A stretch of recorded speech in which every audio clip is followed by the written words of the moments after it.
Hello, you lovely creatures. It's Mads here again. And normally I would be chatting shit and making shit, but today I'm just chatting shit about my old sketchbooks. Let's go, boys, let's go. I'll talk to you later.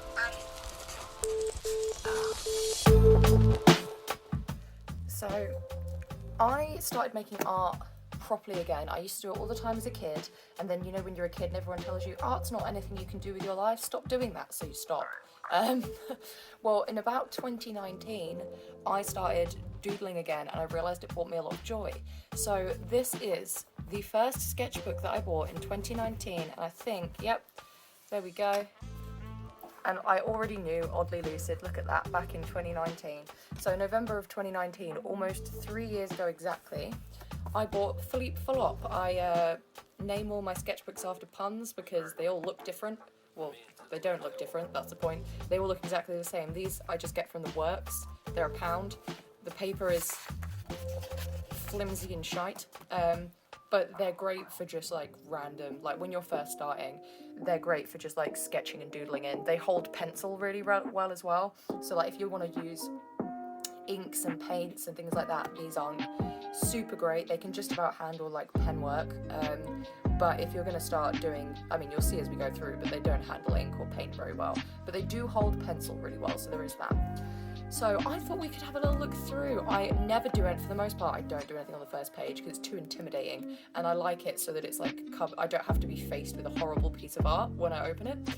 So the next page, the first thing I ever drew in this sketchbook, and oh my god, look at this, artist print signed, because I thought I was so incredible. And honestly, that's the energy you have to have when you start, is just, going with it and believing that you're the best artist in the world, and that even if you're not, you're going to become the best artist in the world. So I love that.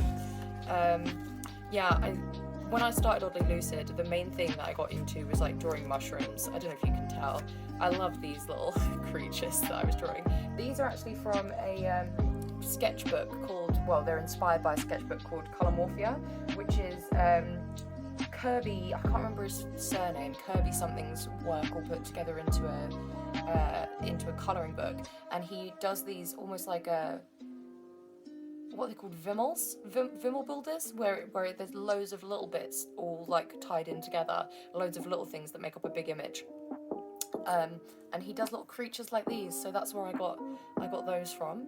And I actually tried to do some background, which I never even bother with anymore, so oh look, more of them, yet more of the little creatures. And these mushrooms aren't bad, and this is what I mean when this holds pencil really well, because these are 3 years old, these sketches, and normally with my pencil sketches, they're gone in like 10 minutes. I mean, you guys know from seeing me draw that my pencil sketches are always really light. So, oh wow, it's like a drag queen. I actually haven't looked through this yet. That's like a drag queen mushroom. Oh, me trying to do some fun tattoo things, and this is what this is only 3 years ago, and you guys see the stuff that I do now. So this is my attempt at like drawing little creatures. That was supposed to be my cat Egg, because I got her in like September of 2019, so that happened around the same time.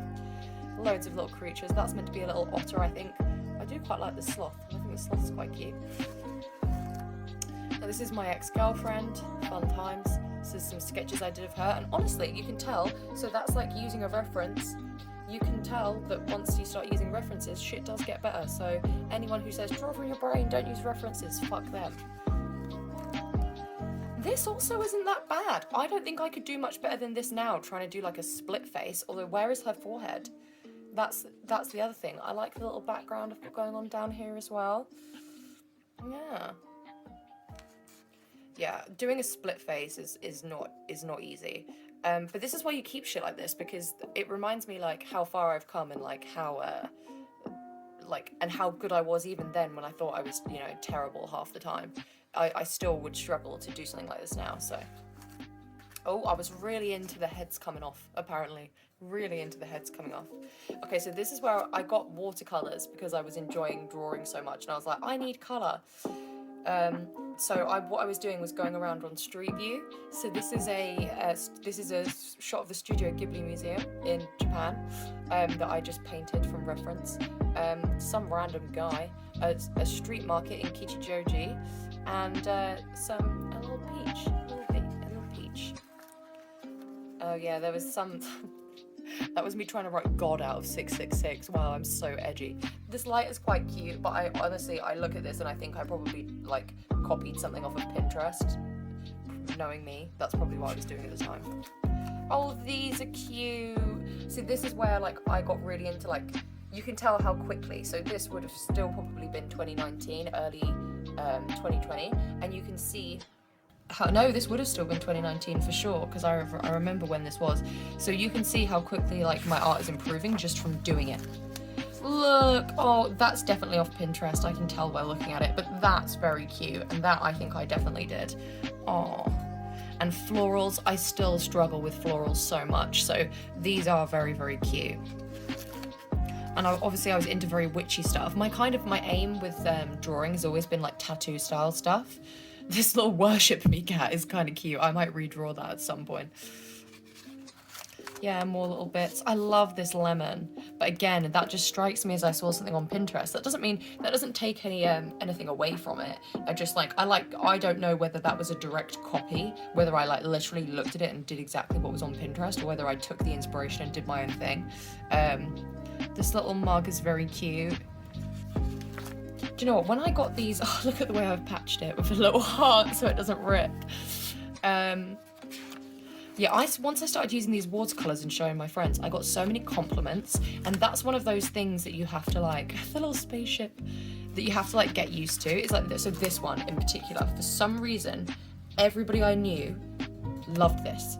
They went absolutely mental over it. They thought it was the best thing ever. And normally I would never show people my art. I keep it very private. But the love I got for this piece from my friends really, and there you go, look, it is still 2019. So that was December. The love I got for this made me want to keep making art. So like, do show your friends the shit you draw, even if you think it's stupid. Just be like, hey, look at this thing I made, because you made it. It didn't exist until you made it. Oh, some shit Watercolor Botanicals. Yeah, and this was where I just wanted to incorporate colour into stuff and didn't know how. I really love abstract art as well. No, that's quite fun. I remember my friends were like, I liked this until you put the pen on it. I got really into like abstract stuff for a while because I just wanted to put paint on a canvas, and I think that's one of the best places to start as well, to like branch out your understanding of colour, to branch out your understanding of pattern and composition. Just pick some colours and smush them around on a bit of paper, because like you get cool stuff like this. Like, this isn't like, I don't look at it and think, wow, that's an incredible piece of art that took loads of skill, but that built my sense of colour, and looking at it now, it's really cool, and it would be like a cool pattern piece to add to a room or something. Like, this is the kind of stuff that you can like put up in a showroom or something, you know. So this kind of stuff is fun. If you want your own art on your walls and you know that you have a certain colour scheme going on in your room, just smush paint around on a canvas, bro. See, like this, that would look so sick on like a wall. That would look so sick. But there's not necessarily any huge amount of skill to it. It's just some watercolor, but it makes you feel like you're making art, and it gets you in the habit of making art. Yeah, again, just get yourself in the habit of making stuff, because like some of this stuff's really cool. And again, like contrasting colors, I'm starting to figure out like how to blend stuff. Boobs. I don't know if you know that I'm queer. So boobs, yeah. Oh, little cats playing around. Oh, this was back into 2020 now. Yeah, more mountains. So you can tell, like, for a while I was really just into color. I was into watercolors. So blind contours are another thing that's really fun, because it fills up a sketchbook page and it makes it look really cool and really fun. The way everything overlaps together, and it gets you used to drawing from eye as well. But I think they're really cool. I should do some more blind contours. Maybe we should do some together. Oh, sorry, just the little egg on the back of that other page. That's my cat. And again, me just being like, oh, okay, I want to just scribble everywhere. This is quite good. This is one of the first pieces I did that was like full composition. I don't know if you could tell, I can't draw hair. Even in this, I still can't draw hair. Yeah, more little bits. And these are quite cute. This is what I mean. I'm starting to get a sense of my style, of what I like, just from having done so much. I remember I got a new sketchbook around this time because I tried to recreate this in another sketchbook, but this is actually very cute. And I think Oh yeah, so then I have stuff. So I'm a filmmaker as well. I went to film school, and these were drawings that I made for a film. So the lead in our film was an artist. Not this was not part of that. And they asked me to do some sketches so that it looked like the artist had done some sketches. Yeah, that's me practicing hands. That hand is actually quite good, but still not on point. More little sketchy bits. And then this is one that I went back and did. So seeing this in this sketchbook is really jarring because it's so old, but I went back and did this at a later date, and this is still to this day one of my favourite pieces. Hell is empty and all the devils are here. Tempest quote. There's another one. So these are more recent now where I've gone back into this sketchbook, and seeing them next to each other is so jarring just to realise how much progress I made. Oh, this is a tattoo that I drew for my friend. This is a tattoo that at some point I need to get done. I forgot I drew this. This is fucking sick. Oh, okay, so I forgot these were in here. Sometimes I take acid. This video is not getting monetized. And I like to draw when I do. And because it just, the stuff that comes out of you is so much more free. It's so much looser. So this is stuff I drew while absolutely off my tits. Wonderful. Oh, this little guy. He's one of my favorites. This is a character I draw called Ryan. This is the first time I drew him, but he's very cute and I love him. This is a style that I need to go back to and do more of because it's adorable. And I think that, yeah, then you've just got, so this is what I mean about like using stuff on this, using ink and stuff on this paper, because you can see how that bled through, right? And then even on this page, it's come through to this one too, so you do have to be a bit careful. And then, yeah, this is my partner's art, who borrowed the back of my sketchbook to do some stupid stuff. Yeah, so that's the first sketchbook. This is my 2019 sketchbook. This is Philippe Flop. The next sketchbook I have actually isn't labelled because it's a different shape, but it had the most interesting stuff in it. So, this little scrapbook, which I got from Tiger, again, I am a fan of getting the cheapest shit you can. Just because it's not labelled a sketchbook doesn't mean that it's not got good quality paper. This paper, as you can see, really, really thick, and it doesn't bleed through. So it's not very grippy, so pencil doesn't stay on this very well at all, because it's not designed to have the texture to hold it. But it is really hefty if you're more into doing ink work and stuff like that. So just because it's cheap don't mean it's not good. So let's have a look. What have I got in here? A lot of blank pages. This book I know I have to be careful in because there's a nude. So it's not like, it's not graphic, but...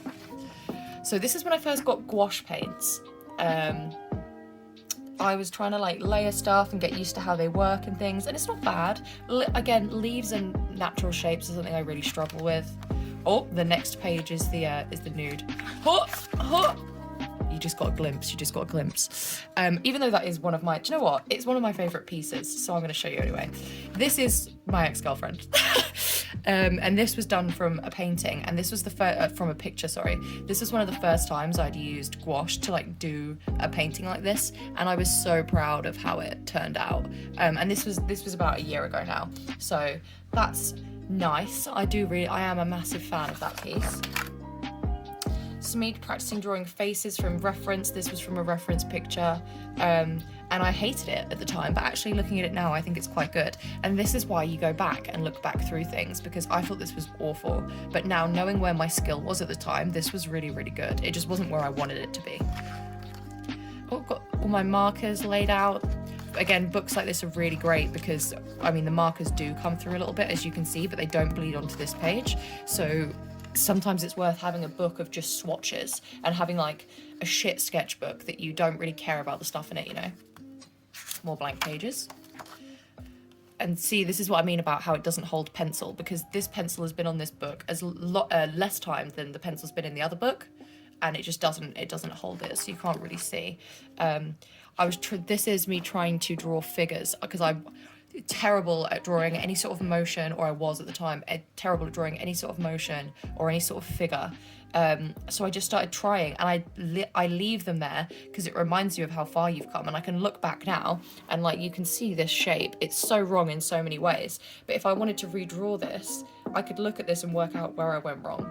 So, oh, that's cute. Me trying to draw like different styles again. Little armpit hair. Oh, the little socks. I'm gonna cry. This is so cute. I hate the face, but honestly, I think if I spent time working on the face and making it like better, it would be so cute. More random crap. This sketchbook's pretty much empty for the most part. Oh, some hands. Oh, okay, so this is where it gets going. This is the back of it. So this is the first time I drew like a full character design. Again, like you can see how like different my style is here, because sometimes you have to start in one place to get to another place. Don't know if that makes sense, but I was watching She-Ra at the time, She-Ra and the Princess of Power, and I loved the way it was animated. I loved the way they designed stuff, and I thought, do you know what? I'm going to try drawing in that style to try and get my character design stuff started. And obviously you guys see the character design stuff I draw now. So, you know, this is where all of that started. This was literally probably the first character design I ever drew. So that's very cute. What have I got on this side? Aw, just a little doodle. This was me designing my ideal birthday cake. And here's the other one. So this is Sai and the other one is Flo. So I gave them little names, and they live in the same world together, and she has an orb that allows her to like use this language to see around and stuff. And you can tell I wanted to do a background but couldn't be asked. Honestly, I think about this now and I look at this and I think this would make a great like manga. Like the way this is all really bold color and they're really like neat and clean and very like I said, like She-Ra and the Princess of Power or Adventure Time style, but then this background is all just a chaotic pen mess. I actually think that would be really cool, and I might start leaning into that more when I want to do backgrounds and stuff, because I actually think it works really well and looks really fun. So again, what you think looks bad at the time, once you've had some perspective on it, you look back and you think, damn, that's actually pretty cool. So I love seeing them from the back. So funny.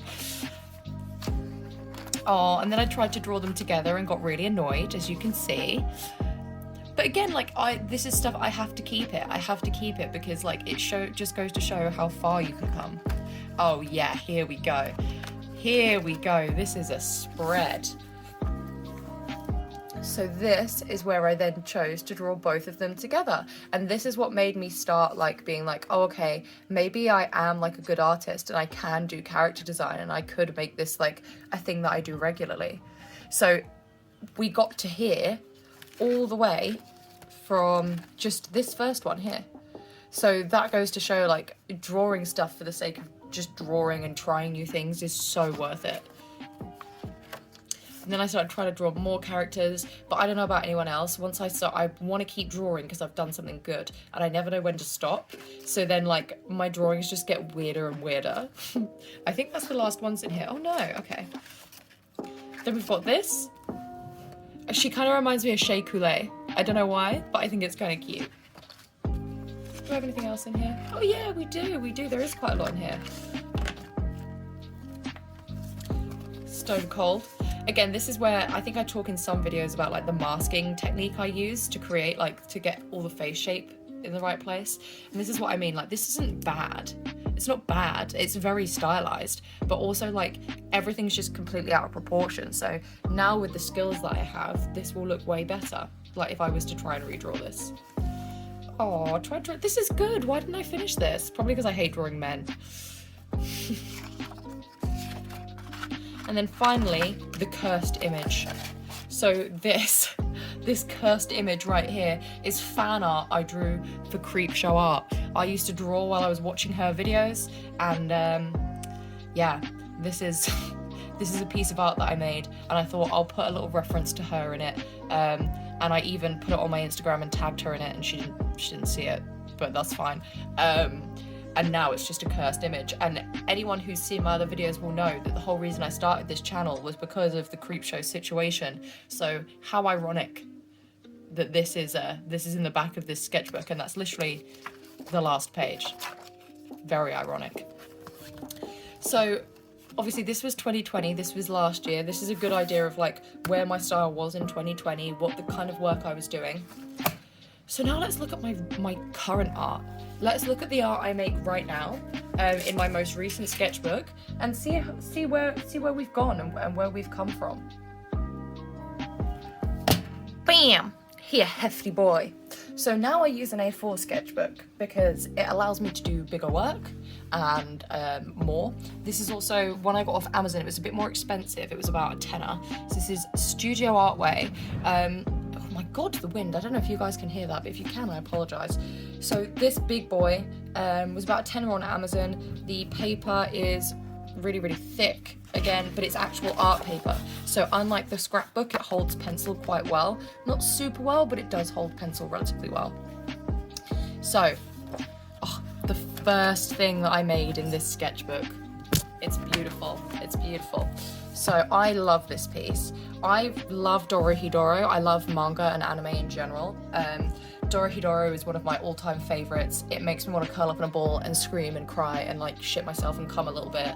So I just love that anime and that manga. So I was like, okay, let's try and draw my own character. So anyone who knows Dorohedoro knows that they all wear masks. That's one of the reasons I think a lot of people, when I show them this, they don't get it, because it's meant to be a mask on the face. Not necessarily an actual head shape. It's meant to be like a solid mask.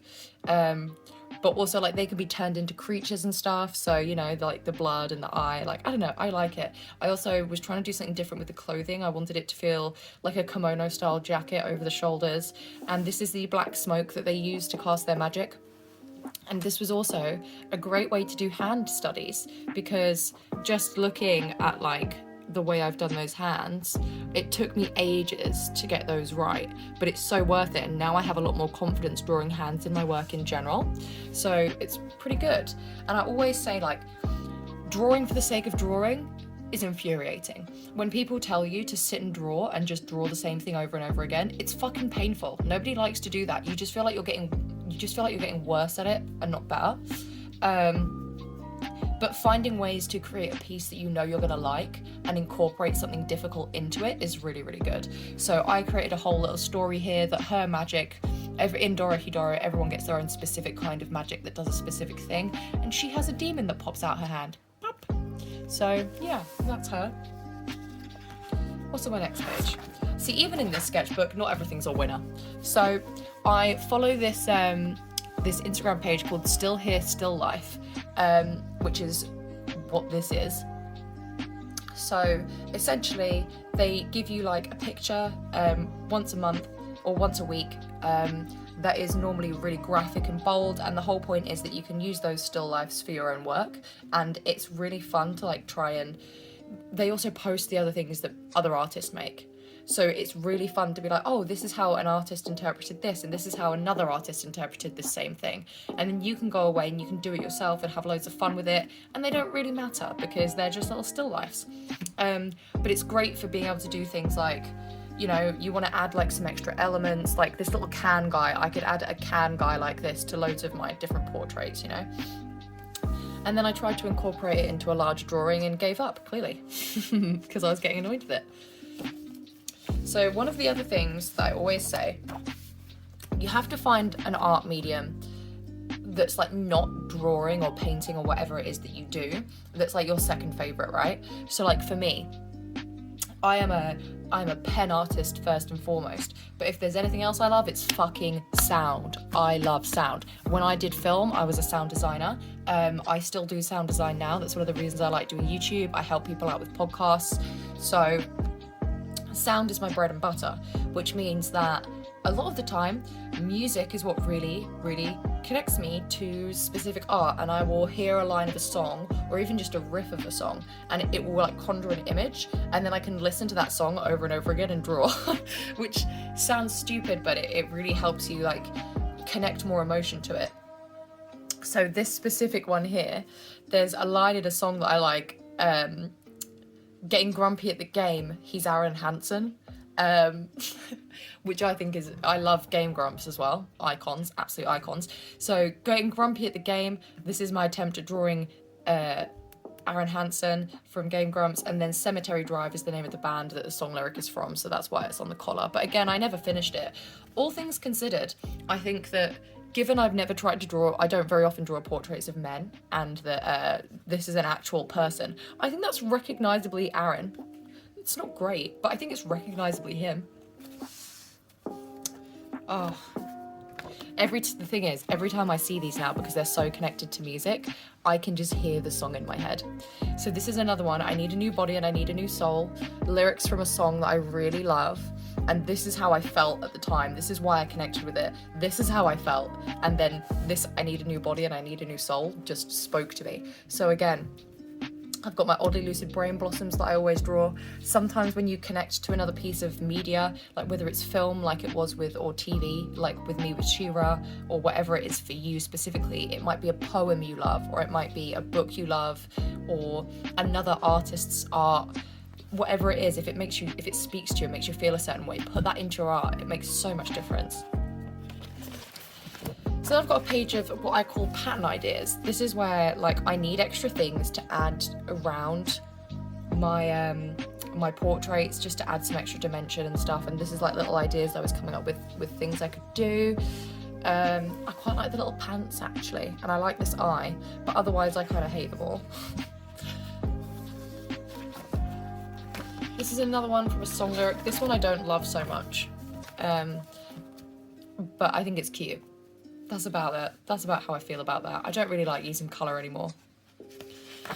So here we've got lyrics that spoke to me while I was listening to songs that I thought, oh, that would make a good portrait. That tells a story behind the portrait that I want to show.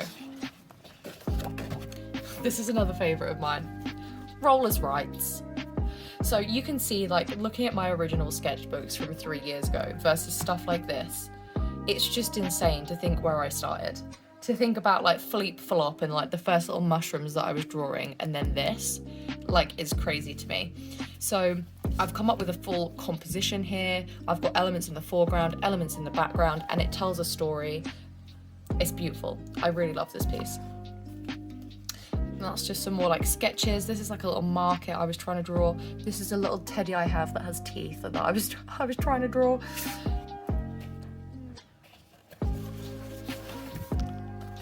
So this is just, I was trying to do some random sketches. That's my little, I wanted to do like a statuette because I don't normally draw those. This was a drawing challenge I was doing with my partner. So we were picking 3 colours for each other and forcing the other person to draw. This was the first one I did and this was the second, and you can tell that I was tired by the time we got to the second one. But this one, I do really quite like. I love the little people. I think they're very cute. This is just some little Drawloween bits from Small Town Spells that I was doing. Those are quite cute. Oh, I've got some shit on this page, so I didn't use it. Mothman! I love Mothman.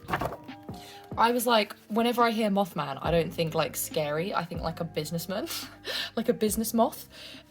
So I drew that. I drew myself a little Mothman. Oh, I love him. I actually really want to get this tattooed. I think it would look great, like, on my forearm, like, up here. So, maybe I will do that at some point.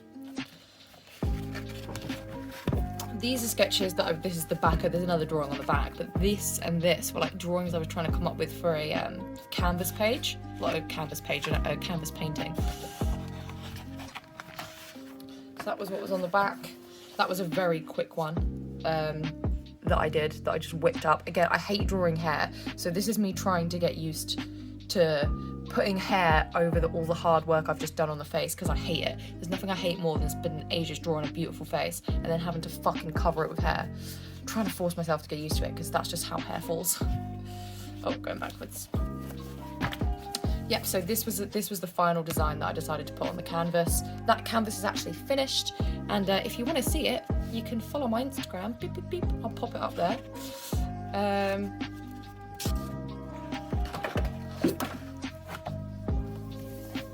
So So this is another one that I came up with from song lyrics. There's a wolf in the streets living in sheep's hide, but I don't actually like it, so I never finished it. Maybe I'll go back and pen it one day, but I don't know. I wasn't a huge fan of it personally. It's on the other side. Way of the House Husband, Jin from Way of the House Husband, the little cat. I love drawing cats, but I'm terrible at it, so I was trying to get an idea, like doing studies from that to try and get the cat done a little bit better. Got another one here that I never finished, although maybe I will finish this one because this kind of works. And then bam, this little psycho. This represents for those of you who don't know, I'm bipolar, and this is what my hypermania feels like. That's one of the reasons I drew that. But yeah. What else have we got in here? More still life stuff there. Me trying to get used to painting faces and getting bored halfway through. And this is what, even in this sketchbook, like, not everything is perfect because you're always pushing your skills, you know. In the first sketchbook I showed you guys, there was a couple of really incredible pieces that I was really proud of, and then half of them were shit. And that doesn't change. Just because like your standard increases, it doesn't mean that you're super proud of all of your work. And that's why I think it's so important to go back and look at old work and see how far you've come and like how much you've improved. And this was only 3 years, guys, and like the reason I did a sketchbook for every year since then is so that you can see year on year how different the art is and how much better it gets. Because when you can see year on year the improvement, it makes, like, 3 years sounds like a long time when you're just starting to make art, but when you think in a year's time I could be there if I just draw every day, that's like less to think about, you know. There's another little sketch that I never finished because sometimes you just want to draw, but like the shit you're drawing isn't good, and that's fine. So this is a quote from Good Will Hunting. What, do I got a fucking sign on my back that says save me? Do I look like I need that? Great film, and that's an incredible scene as well. But I love it so much that I turned it into a piece of art. So that's what this is. I spent a very long time doing this, pushing that expression as far as I could. And for this I actually used a reference of a kid curled up in a corner, not an adult, and then I just extended the limbs and stuff so it was more proportionate. And I have finally mastered the disproportionately large hands that all the mangaka elites create. What's on the other side? Oh yeah, so this is actually, I did a character design video that I hated. I really struggled with it. I really struggled to do it. It was the first time I'd ever sketched on camera, and it just didn't go well. I don't necessarily hate it. I don't necessarily love it. I don't know if that video's up yet or whether this one will come out first. I might still upload that video. I'm not sure, because I think it's kind of like sometimes you trust the process and the process says fuck you, you know? And even people who have been drawing for years experience that. But after I finished that video, I challenged myself to do another character design challenge, and this time I took my own advice, and rather than just using a character design prompt, I connected it to something that I actually enjoy that was from a song. So this is Skateboard Pete. There's a song that I like that starts with, I keep knocking the camera. She's on my skateboard, now she calls me Skateboard Pete. And I just think I just for some reason really bonded with that. So this is Skateboard Pete. I think he's pretty cool. Once again, it's got like full character design to it. This is one of the first times I've tried to incorporate like a background and everything. And I think it worked really fucking well. And if I'm not mistaken, that's my most recent thing in this sketchbook. So I will leave it on Skateboard Pete. You can enjoy him. The main point that I wanted to make in this video is like, you think when you start drawing that your art is bad and that everyone's gonna hate it, but what you have to remember is that not everybody makes anything.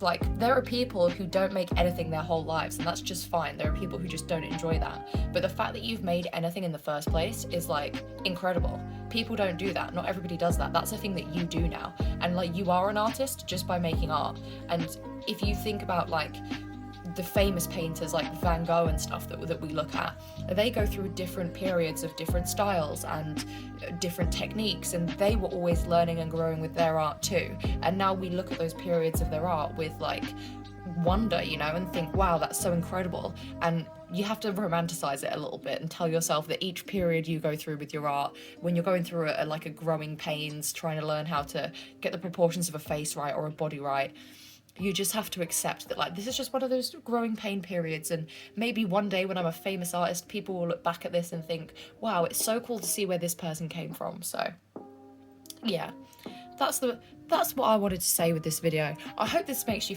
guys feel better about your art. I hope it gives you some inspiration of things that you can go on and do. Maybe I've given you a ton of ideas of songs that you like, that you want to draw from, or TV shows that you like, that you're inspired by, that you want to start drawing like that. And don't be ashamed to trace. You can trace stuff to get the idea of shapes and then copy from that tracing. So you trace once and then you do a new design based off of your traced shapes, not off the original image. And then by the time you're done with the secondary thing, that's all yours because you didn't trace that. Problem solved. And that's how you can really, like, if there's an artist you like or a style you like, you can really grab those, the ways that those artists express certain things through those shapes. And it's great. So go away, make some art, show it to me again on Instagram, putting it in the corner because I would love to see it. And give me a follow, give this video a like, give me a subscribe because you know you want to, and I want you to because I want to keep making art and showing it to you guys.